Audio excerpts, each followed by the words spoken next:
علم لنا إلا ما علمتنا إنك أنت العليم الحكيم قال رب اشرح لي صدري ويسر لي أمري واحلل عقدة من لساني يفقهوا قولي اللهم ربنا افتح بيننا وبين قومنا بالحق وأنت خير الفاتحين اللهم أرنا حق حقا وارزقنا اتباعه وأرنا الباطل باطلا وارزقنا اجتنابه اللهم صل على سيدنا محمد الفاتح لما أغلق والخاتم لما سبق ناصر الحق بالحق والهادي إلى صراطك المستقيم وعلى آله حق قدره ومقداره العظيم أما بعد. Jadi kasihi Tuan Imam, Tuan Bilal, seterusnya ayat kuasa para jemaah muslimi dan muslimat yang dimulia diberkati oleh Allah Subhanahu wa taala sekalian. Alhamdulillah, dengan izin dan inayah Allah pada pagi ini kita masih diberi kesempatan, masih dianugerahi oleh Allah nikmat sama-sama dapat hadir mendirikan solat secara berjemaah. Kita juga diberi peluang sama-sama berada di dalam majlis ilmu. Mudah-mudahan kita diberi kefahaman oleh Allah Subhanahu wa taala. Mudah-mudahan kita istiqamah para jemaah sekalian di dalam kita mencari redha Allah Subhanahu wa taala, insya-Allah. Masuk kepada perbincangan kita pada pagi ini, hadis yang ke-41 insya-Allah. Bagi berbincang ataupun perbahasan kita sambung pada bulan yang lalu pada bab menyatakan di antara yang disebut oleh Nabi sallallahu alaihi wasallam, kana yasiluhu abuhu, menyatakan berbakti kepada kawan ayah kamu di kalangan orang tua kamu. Haddatsana Abdullah bin Yazid qala haddatsani Abu Usman al-Walid bin Abi al-Walid an Abdullah bin Dinar radhiyallahu anhu an Ibnu Umar anna Rasulullah sallallahu alaihi wasallam qala inna abarral birri an yasila rajulu ahla wuddi akhihi ila wuddi abihi atau kama qala nabi. Daripada Ibnu Umar radhiyallahu anhu, daripada Rasulullah sallallahu alaihi wasallam, baginda yakni Nabi SAW bersabda, sesungguhnya sebaik-baik bakti adalah bakti seorang yang menyambung hubungan dengan orang yang pernah dikasihi oleh ayahnya. Kata Nabi sallallahu alaihi wasallam, inna abarral birri an yasila rajulu ahla wuddi abihi, sesungguhnya sebaik-baik bakti seseorang yang menyambung hubungan silaturahim dengan orang yang pernah dikasihi oleh ayahnya, atau kama qala Nabi. Tidak para jemaah sekalian, pada bicara lalu kita ada sebut bagaimana dalam hadis yang mana daripada Abdullah bin Dinar radhiyallahu anhu, yang pernah berlaku kisah kepada seorang badui, yang mana perjalanannya, waktu mana mereka berjalan, ia berkenalan dengan seorang ataupun bertemu dengan kenalan yang mana yang bernama sahabat Nabi, ataupun kita panggil ia sebagai khalifah pada zaman itu, iaitu Khalifah Umar Al-Khattab radhiyallahu anhu. Waktu mana Umar ni jumpa dengan budak ni ataupun dengan seorang lelaki ni, maka Umar bertanya khabar pada mereka. Maka bila Umar bertanya, maka seolah-olah pertanyaan Umar tu macam ada ataupun Umar kenal susuk tubuh badan budak tersebut. Apabila dengar begitu, apa yang disangka oleh khalifah pada zaman tu ataupun pada masa tu, yang ini Umar Al-Khattab, yang dikatakan kalian, kamu ni anak fulan bin fulan ke ya? Rajulun, kata rajulun, na'am ya, aku anak fulan bin fulan. Maka Umar Al-Khattab ni sebagai seorang khalifah, dia memberi satu pemberian kepada pemuda tersebut, yang mana dikatakan dia mengambil di antaranya yang disebut imamah, wa naza'a imamatuhu ar-ra'sihi, sebab yang dipakai oleh Khalifah Umar Al-Khattab tadi diambil, maka dia beri kepada lelaki tersebut. Maka di kalangan para sahabat lain pun tengok perbuatan Umar ni, mengambil serban beri kepada lelaki tersebut. Dia kata, amma yakfiha dirhamani, adakah cukup bagi kamu dengan nilai 2 dirham?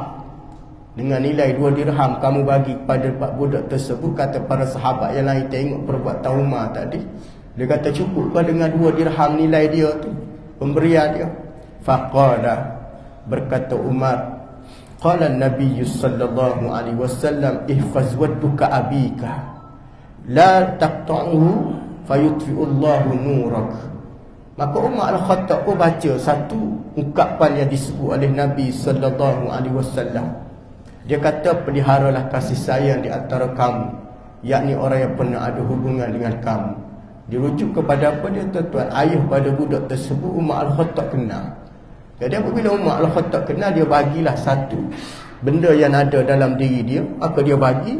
Ada masa tu Umar mencabut serbannya, yang dikata apa dia, wa naza'a imamatahu, dia mengambil serban, dia bagi pada budak tersebut.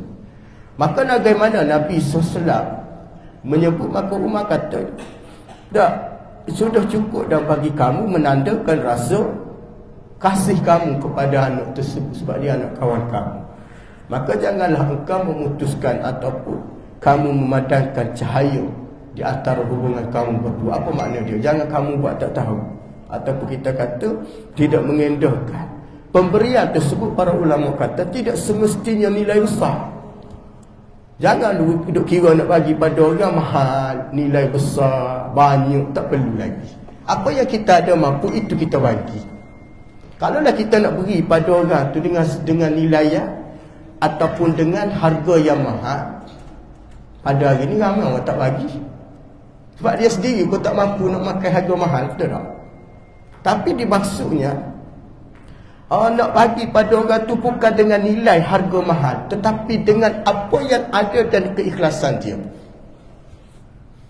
Tuan-tuan mampu nak bagi pada orang dengan sehelai kain pelekat. Cak gajah duduk mahal, ambil gajah berdiri murah sikit. Nah, kain pelekat gajah duduk mahal sikit, gajah berdiri tu murah. Sebab dia tak ada kursi, tak payah berdiri. Hak beli, hak murah bagi. Tapi dengan arti kata, kita mampu ambil yang tu, maka kita bagi. Itu sebaik-baik pemberian. Bukan duk kira dengan nilai, dengan harga dan sebagainya. Tapi bagi orang berduit, bagi orang yang ada duit lebih, yang nilai tinggi, yang ada keupayaan, bagi dia ikhlas pula lagi, comel. Bagi barang pada orang dengan nilai berapa, tuan-tuan? 150,000 dirham. Allahumma. Memang dia mampu. Maka tak menjadi bebanan bagi dia, maka afdal bagi dia, lebih molek bagi orang hak mahal. Dia kaya bagi pada orang hak murah, tak betul lah, sebab dia kaya. Nah, sama juga kita ni tuan-tuan, ada anak, kebetulan ada duit. Kita nak masuk mina anak perempuan orang kan. Jadi perempuan orang tu memang anak perempuan ni nak jadi bakal menantu kita. Tiba-tiba dia letak harga macam tu. Berapa ni mahal mas kahwin dia nak bagi ni contoh, mahal dia. Katanya pihak ayah dia 15,000. 15,000 bagi kita, hak ada duit tak mahal. Hak tu dalam mas kahwin, dalam kitab fiqh dia sebut, dia bukan kira 15,000, 20,000, tak ada masalah. 100,000 boleh bagi. Tapi dia kira aisar. Apa makna aisar? Mudah bagi dia. Dia bukan kira mahal, tuan-tuan. Orang ada faham yang murah tu baik. Tidak. Yang aisar tu lebih baik. Apa makna aisar mudah?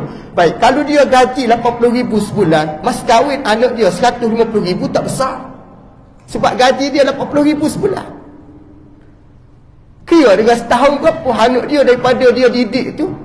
Nah, sampai umur 25 nak kahwin dengan seorang perempuan, letak harga 150,000. Mampu dia bayar. 2 bulan gaji boleh bayar dah. Buat kenduri di mana tuan-tuan? Buat di hotel ni, hotel grey-grey tuan-tuan. Berapa nilai dia? Satu kepala RM50 catering dia contoh. Dia mampu tak bazir. Sebab dia nak raikan kedatangan tetamu, betul tak? Begitu. Dia bukan kira dengan nilai. Tapi kita tak mampu, cukuplah buat kenduri sekadar mana tak mampu. Buatlah sekadar nak mengambil berkat sebagai nak hilang pada orang ada. Dia sebut aisar bermakna mudah di dalam setiap pemberian. Bukan kira murah. Kita ni kira murah manja tuan-tuan kan. Tak murah pasal hak kita nak. Tapi kalau boleh hak kita nak ada kita semua nak murah. Tapi kalau kita jual pada orang nak mahal kan. Biasa gitu tu. Kalau nak pergi pada orang, tak boleh kau murah. Kata orang jual Allah, murah dah ni. Dak kita pun untung tak besar ni. Murah lagi lah. Nego ni nak berkat ke? Dia beli nak berkat, tapi dia jual kat orang. Dia tak kira berkat. Kita nak untung juga. Dah. Katanya pembeli, kalau jual harga macam ni, setiap bulan di umrah. Kata dia begitu. Pasal harga mahal kan. Baik. Ini yang berlaku maknanya berilah apa yang ada pada diri kamu, maka itu sebaik-baik pemberian. Semolek-molek pemberian, kata Nabi SAW. Baik. Hadis pada pagi ni kita tengok bagaimana sebaik-baik bakti adalah seorang yang menghubungkan di antara orang yang pernah ada hubungan dengan orang tua dia. Baik mak, baik ayah. Sebaik-baik orang panggil penghubungan. Kawan ataupun saudara nasab keturunan. Pak saudara belah ayah, mak saudara belah mak. Itu benda yang diharamkan oleh syariat, mengawini hubungan mereka berdua. Berkahwin dengan mak saudara tak boleh, dengan pak saudara pun tak boleh. Itu di antara yang diharam. Baik. Ayah ni tuan-tuan nak memastikan supaya anak dia tahu ni masalah ataupun cerita apa dia hubungan ni yang dibenarkan oleh agama ataupun kita kata ukhuwah yang mana diajar oleh agama. Tuan-tuan pernah dengar kisah seorang umat Nabi Allah Daud alaihissalam. Nabi Daud ni dia ada manusia seorang bapa yang menjadi contoh. Nama bapa ni tuan-tuan ada dirakam dalam Al-Quran. Ada surah khas dalam Al-Quran, surah Luqman. Luqman tu mak Nabi Daud, tetap bukan umat Nabi SAW. Luqmanul Hakim tu.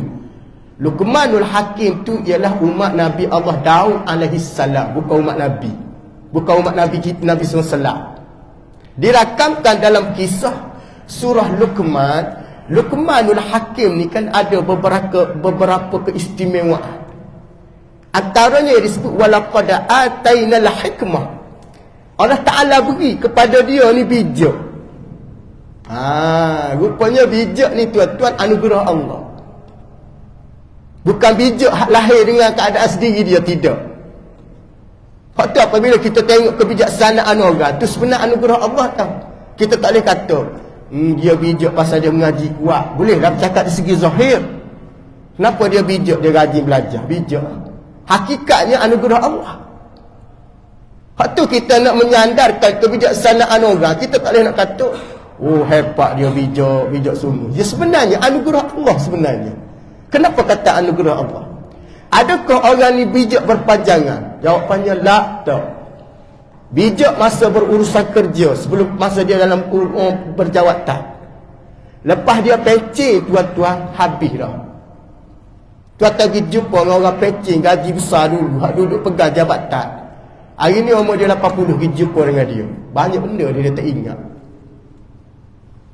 Mana bijak dia duduk? Tak ada bijak dah. Kerana kebijaksanaan itu dipinjam oleh Allah. Nah, bijak tak bijak dia zaman dulu tuan-tuan, dia tak payah guna kalkulator nak kira angka-angka sampai ratus juta tuan-tuan. Dah ada dalam kepala dia. Apabila dia berpencing cucu 15 orang, dia tak ingat nama apa. Setuju tak Ji? Berapa orang cucu Tuan Haji? Adalah 30 orang. Laki berapa? Tak ingat ustaz. Cucu perempuan tak ingat. Anak hak 20 orang sulung. Tak ingat. Tapi masa dia berurusan kerja dulu tuan-tuan, pantang kita sebut angka-angka ni, dia keluar dah. Makna ingatan dia kuat, akal dia tajam. Apabila dia dah habis tuan-tuan, nikmat tu Allah Ta'ala tarik. Tu dia kata diberi pinjam. Sampai satu masa tuan-tuan, Allah Ta'ala tarik tuan-tuan, nikmat dia. Semaya zuhur tak ingat 4 rakaat. Dia semaya. Sampai anak dia kata, ayah cukup dah 4.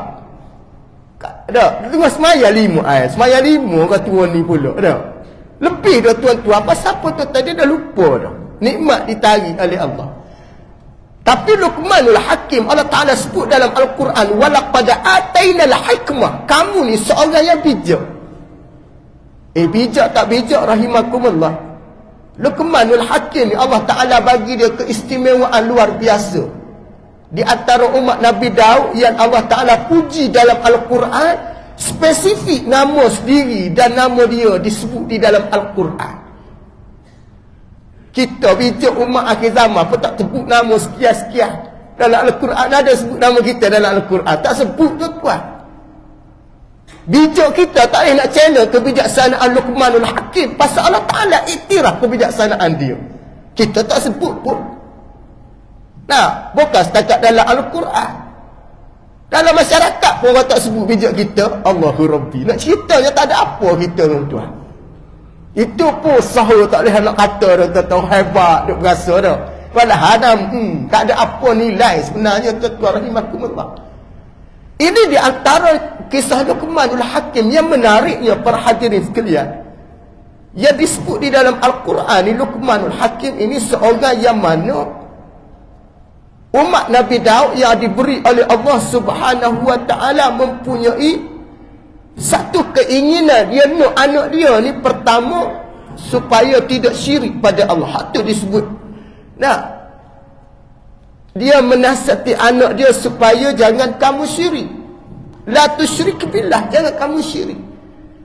Inna syirka la zulmun azim. Sesungguhnya kesyirikan itu kezaliman paling besar, kejahatan seburu-buru. Dia nasihat sayang pada anak dia. Ya. Luqmanul Hakim ini di antara yang disebut susuk tubuh badan ni yang mana cukup lemah ataupun dikatakan tidak mendapat perhatian di kalangan masyarakat pada masa itu. Luqmanul Hakim ni tuan-tuan, dia bukan seorang ayah yang badan sadar, tidak. Setengah riwayat kata Luqmanul Hakim ini ialah seorang yang berkulit hitam. Ada beberapa umat Nabi kulit hitam, di antaranya Sayyidina Bilal kulit hitam. Kalau umat Nabi Daud kulit hitam ialah Luqmanul Hakim. Dia lah hitam, kotak pula, pendek pula tuan-tuan. Setengah riwayat kata Imam Tabari sebut Luqmanul Hakim ni seorang yang susuk badan kerdil. Maknanya lemah lah tuan-tuan, tengok pandangan lemah. Tak. Bagi lemah dia tu maknanya orang kata tak pandai lah tuan-tuan. Macam mana di zaman Nabi orang tak pandai Bilal bin Rabah pada satu ketika dulu. Tapi Nabi mengambil ia dan mengangkat kedudukan menjadi muazzin di Madinatul Munawwarah. Pada zaman dulu mana orang nak pandang Bilal tuan-tuan pasal hitam. Tapi walaupun hitam Bilal, tuan-tuan ada lagi orang lebih hitam pada Bilal. Tak. Siapa dia tuan-tuan? Adik-beradik Anas bin Malik, Barak bin Malik, hitam lagi berbanding Bilal. Merelik hitam dia tuan-tuan. Hitam Bilal tu hitam dia. Tapi Anas bin Malik ni dia ada adik-beradik dia, hitam juga, namanya Barak bin Malik. Barak bin Malik ni hitam pelegam, sangat-sangat hitam. Tapi Barak bin Malik walaupun hitam ada sejarah yang putih dia, bukan sejarah hitam dia. Ada rekod baik dia Barak bin Malik ni. Antaranya dia berjaya membunuh 70,000 jeneroda di dalam peperangan melawan Musailamatul Kazzab. Jeneroda tuan-tuan, bukan bunuh cak prebet dah. Hak jeneral jaga pintu-pintu utama di dalam peperangan pertempuran tu Barak bin Malik ni dapat bunuh. Walaupun satu ketika dia pernah offer diri pada Nabi, dia pernah offer dalam diri dia kepada para sahabat nak jadi panglima perang, tapi tidak diberi kerana Barak bin Malik. Dia kakinya yang capit dan tubuhnya yang begitu kerdil, sekepi papan yang agak kurus tubuh dia. Tapi jiwa kental Barak ni walaupun hitam, dia berjaya, orang panggil apa dia, membunuh di dalam peperangan dan telah mematikan musuh-musuh dan menyebabkan penakhiran Barak pun syahid juga dalam medan peperangan. Sebelum dia mati, dia matikan orang dulu. Kulit hitam. Waktu kita umat akhir zaman ni, kalau ada orang lelaki, kalau kulit hitam, jangan duka cita, jangan kecewa kerana di hari akhirat kulit kita berputih-putihan. Dalam syurga tak ada kulit hitam tuan-tuan. Hitam manis pun tak ada tuan-tuan. Comel belaka dia panggil. Allah orang ni kadang-kadang dia kata, Allah hitamnya anak aku. Nunggu siapa aku turunan mana lah hitam. Nah. Tidak kata jangan bimbang hitam tadi. Jangan bimbang. Yang penting hatinya jangan hitam.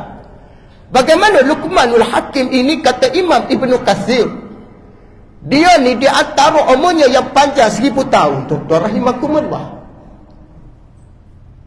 Ada tak 100 tahun umat Nabi? Ada, tapi tak ramai.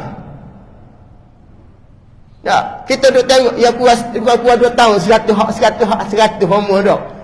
Hak duduk sihat lagi dah.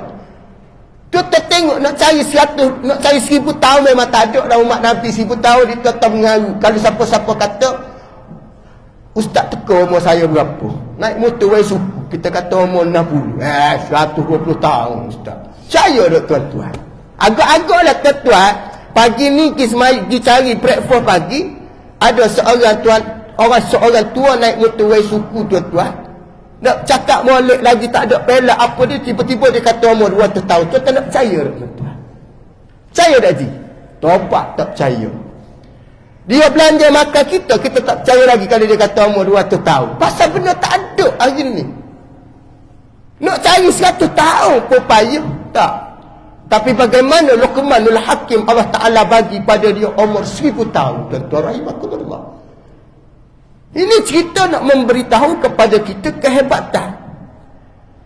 Ya, Al-Imam Zamakhsyari pun sebut, beliau di 1000 tahun yang ada pada Luqmanul Hakim, dia cukup manfaatkan umur dia dalam keadaan menjaga dan mendidik anak dia dengan penuh hikmah. Tuan-tuan, orang didik anak ni tuan-tuan bukan benda mudah main-main. Kita hari ni hilang perbezaan, hilang kita panggil untuk buat pertimbangan. Ada orang jaga harta tu lebih berbanding jaga anak. Tu silap besar tu. Faham maksud dia? Orang jaga harta lebih pada jaga anak, suatu hari nanti anak dia tidak akan dapat menjaga dia dan anak dia akan jaga balik harta dia tadi. Oh, duka cita tuan-tuan. Masa hidup ni dia jaga harta tidak lebih pada anak. Suatu hari nanti umurnya tua, anak dia akan jaga harta dia tapi tidak jaga dia balik. Ini berlaku hari ni. Tak payah cerita negara lain, tempat kita sendiri dalam taman perumahan. Sedih tengok Tuan Haji, sedih Ji. Tak sihat ke? Bukan tak sihat ustaz, gitulah mikir pasal kita bini meninggal bukan nak kata habis hedoh, berpuluh kali habis hedoh. Dia kata, aduh, orang lelaki ni mana ada hedoh tak boleh kahwin, nak cerita lama ni dia. Apa tahu dia isteri meninggal dekat 4 tahun. 4 tahun puasa seorang-seorang tuan-tuan. Dia bini ingat 4 tahun Ramadan seorang-seorang. Sahur seorang, buka puasa seorang, tidur seorang, baca Quran seorang, semua seorang. Habis tu imam rekomen seorang muslimat jemaah lah. Itu pun janda juga. Tapi janda tak adalah setua dia dalam umur 70. Tapi kekuatan dia ada lagi. Apabila kita sebut nak cari kawan, cari teman dalam rumah, anak dia dah mula tarik muka. Lepas tu macam mana nak selesai masalah? Tuan bagi dah harta. Bagi dah ustaz, harta bagi dah. Sebelum dia nak makna bini yang meninggal, tuan dia bagi harta siap-siap. Sebab keinginan dia nak kahwin, nak cari penemai itu. Sebab anak ni tuan-tuan, kalau ni benar realiti muslimah, anak kena faham. Kalau meninggal, kalau isteri meninggal, biasa ada harta suami. Kalau kahwin lah, biasanya anak tak apa setuju kalau ayah ada harta banyak. Dia takut bini muda boleh harta, setuju tak?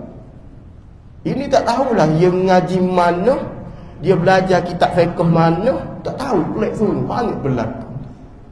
Tak kira lah orang masjid, orang surau, orang apa benda tak tahu.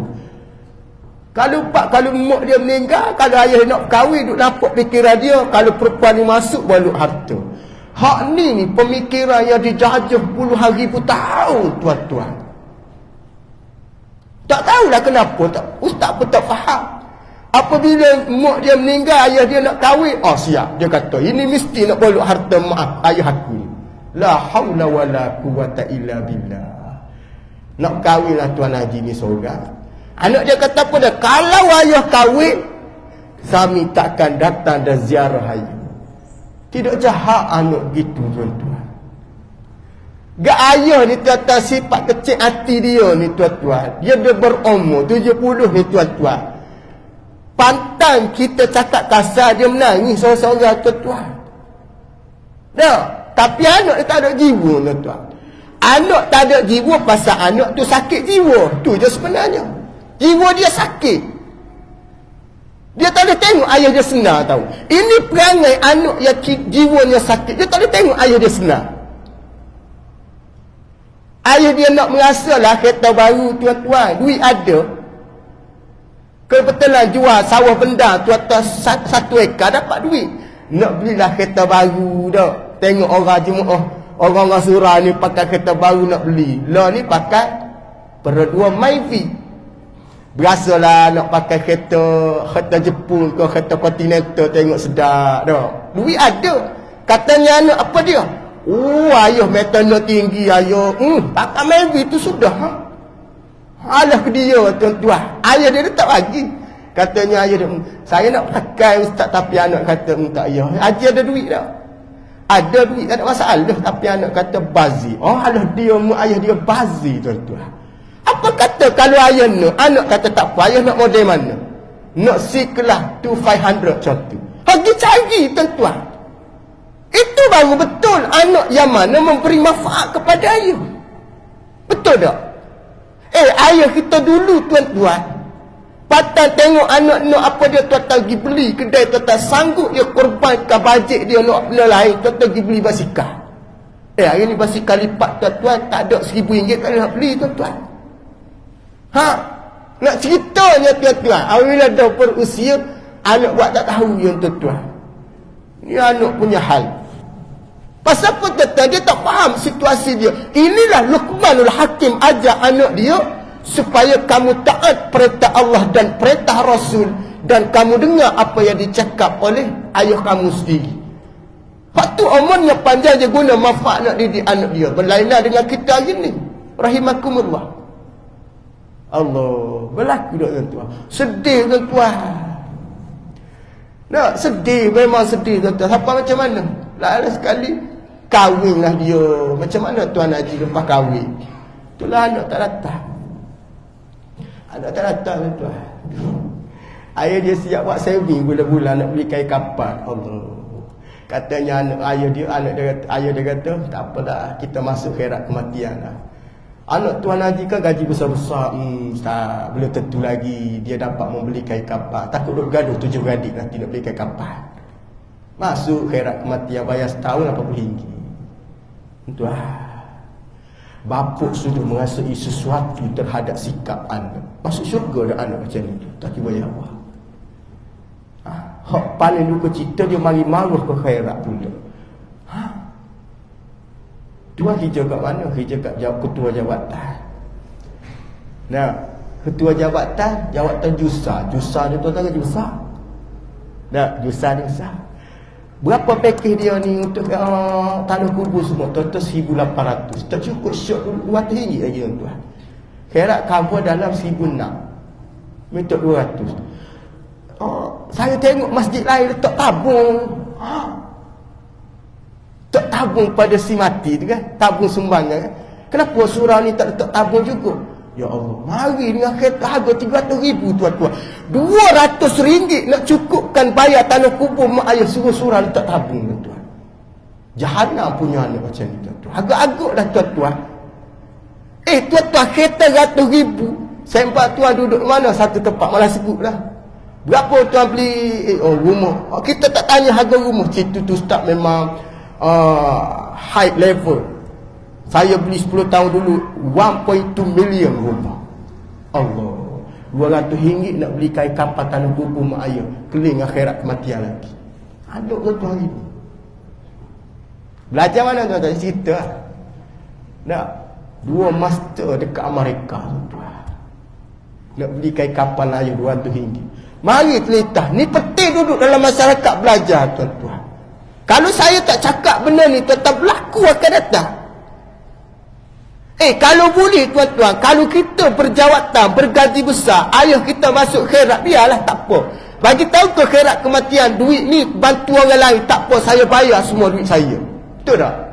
Hak mana tak layak, fakir miskin, golongan asnaf, B40, L40 tak layak ni tadi, bagilah duit tu, tak apa. Ataupun simpan dalam tabung khairat kematian, jangan kacau. Keluar duit sendiri tuan-tuan. Pasal apa dia? Nak balas jasa dia tuan-tuan, tak boleh dengan keluar duit sendiri. Tapi sudah menunjukkan rasa kita kesal kerana masa dia hidup kita tak dapat khidmat pada dia. Tak apa, bagi tahu kepada pengusaha jenazah, bayaran mandi jenazah, bayaran apa-apa kami bayar sendiri. Tak apa, kita dia orang jangan mandikan, saya mandi sendiri, tolong ajar macam mana nak mandi. Ni betul anak. Nah, pakat ngadik-beradik, jom kita pakat mandi jenazah arwah ayah ni. Pasal kita hidup dulu kita tak jaga dia tu.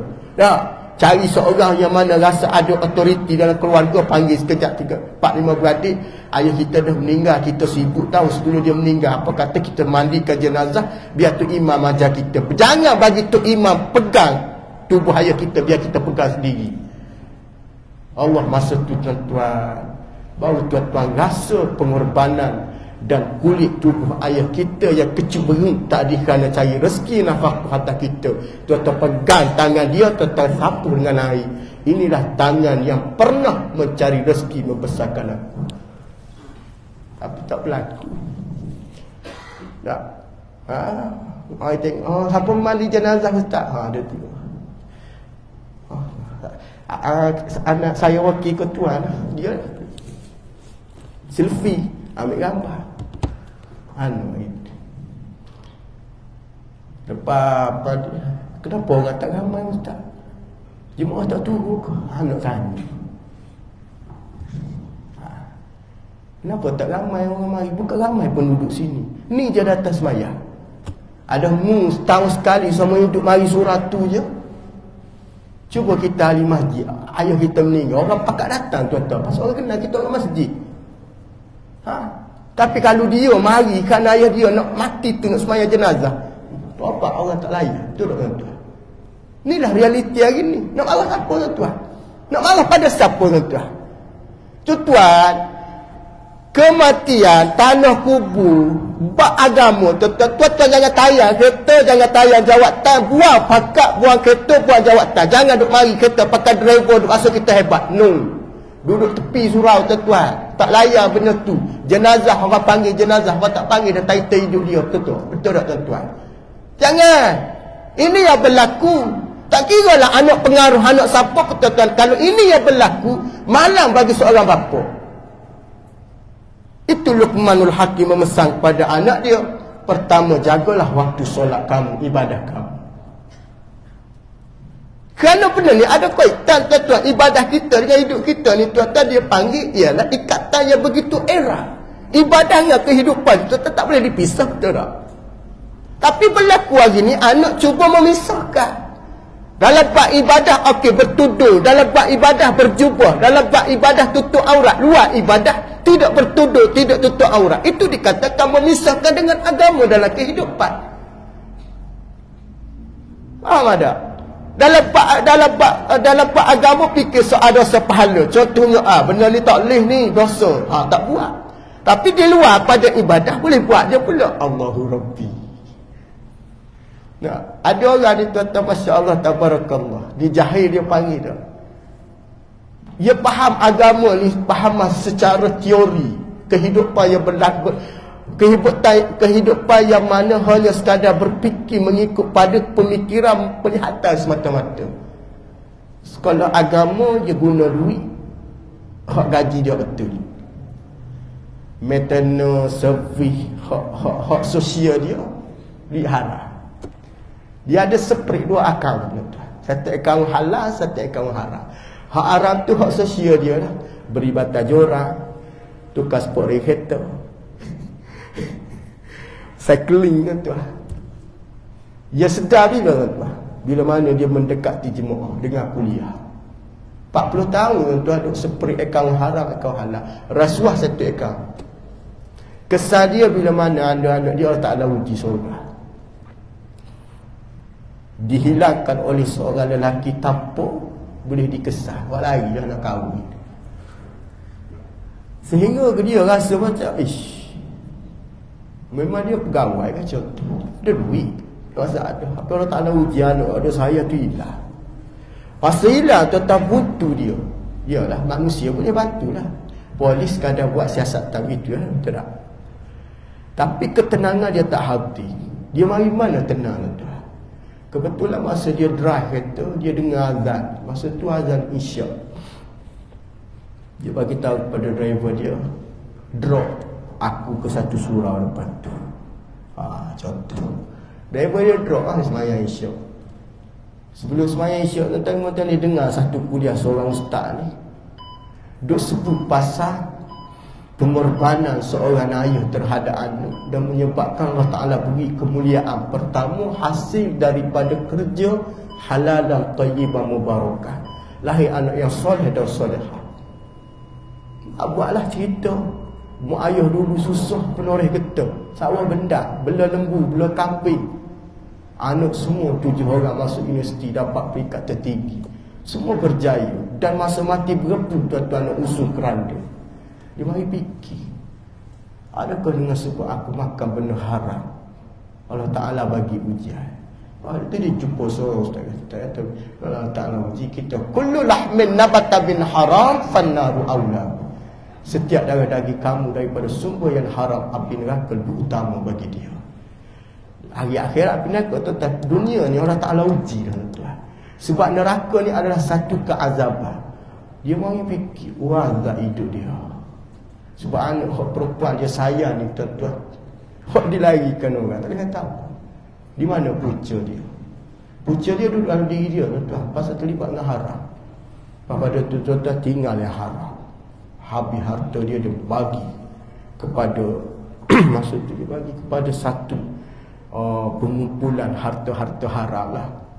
Nak buat pagar, nak buat apa dah, siapkan besar, tuan-tuan, aku guna orang ramai dah, bagi semua, tuan-tuan, bagi kemaslahatan orang awam, nak buat toilet awam semualah, bagi. Meninggalkan yang haram, stay duduk dalam keadaan yang halal, baru ketenangan mari. Mula pada tu taubat, tuan-tuan, menyesal. Adakah kita nak sampai tahap macam tu? Soalan kita nak jawab, tuan-tuan. Kalau kita tak nak jadi tahap macam tu, pertama, sumber tu mesti halal.